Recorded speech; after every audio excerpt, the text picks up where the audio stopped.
राजनीती न्यूजच्या दुपारच्या टॉप 10 न्यूज। देवदर्शनासाठी कर्नाटक राज्यातील भाविक घेऊन निघालेल्या बसने औंढा ते वसमत महामार्गावरील वगरवाडीजवळ अचानक पेट घेतला। प्रसंगावधान राखत चालकाने वेळीच बस थांबवली। त्यानंतर आतील सर्व 50 प्रवासी वेळीच बाहेर पडल्याने कोणतीही जीवितहानी झाली नाही, मात्र यात्रेकरूंचे सामान आणि रोख रक्कम जळून खाक झाली। महाराष्ट्र विधानसभा निवडणुकीत महायुतीसाठी मुख्यमंत्री लाडकी बहीण योजना ही गेम चेंजर ठरली। लाडक्या बहिणींचे लक्ष लागले असताना या संदर्भात मोठी माहिती समोर आली आहे। अक्षय तृतीयेच्या निमित्ताने एप्रिल महिन्याचा हप्ता 30 तारखेला महिलांच्या बँक खात्यात जमा होणार आहे।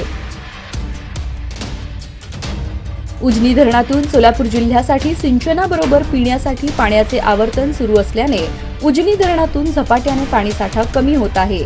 सध्या उजनी धरणातील पाणीसाठा 20% आला आहे। धरणात 11 टीएमसी उपयुक्त पाणीसाठा शिल्लक आहे। वाढत्या उन्हामुळे पिकाला पाणी देण्याची वेळ येत आहे।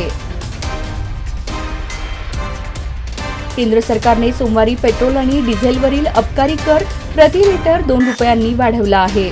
वित्त मंत्रालयाच्या महसूल विभागाने जारी केलेल्या अधिसूचनेनुसार हा वाढीव अबकारी कर 8 एप्रिल 2025 पासून लागू होईल।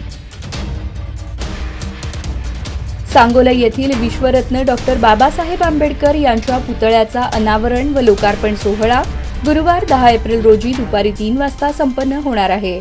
उपमुख्यमंत्री एकनाथ शिंदे यांच्या हस्ते तर सामाजिक न्याय मंत्री संजय शिरसाट यांच्या अध्यक्षतेखाली हा कार्यक्रम संपन्न होणार आहे।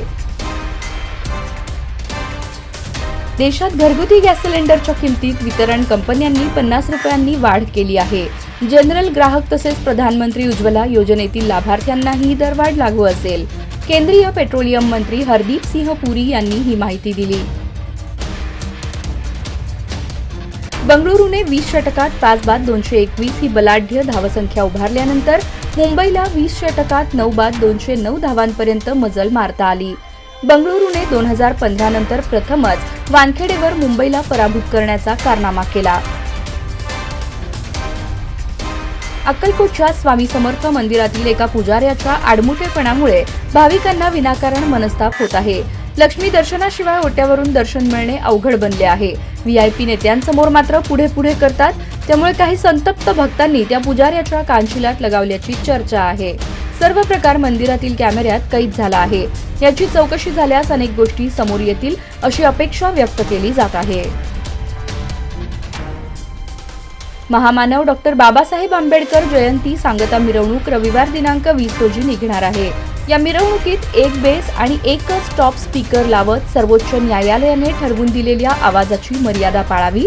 शांततेच्या मार्गाने डॉक्टर आंबेडकर जयंती साजरी होण्यासाठी पोलीस आपल्या पाठीशी असल्याचं मत पोलीस आयुक्त एम राजकुमार यांनी शांतता कमिटी बैठकीत व्यक्त केलं। सोलापूर विभागात सुमारे 650 बस सुरू आहेत। यापैकी बऱ्याच बस जुन्या आहेत। यामुळे सोलापूर विभागाने 100 नवीन बसची मागणी केली आहे। यापैकी आतापर्यंत केवळ 35 बस मिळाल्या आहेत।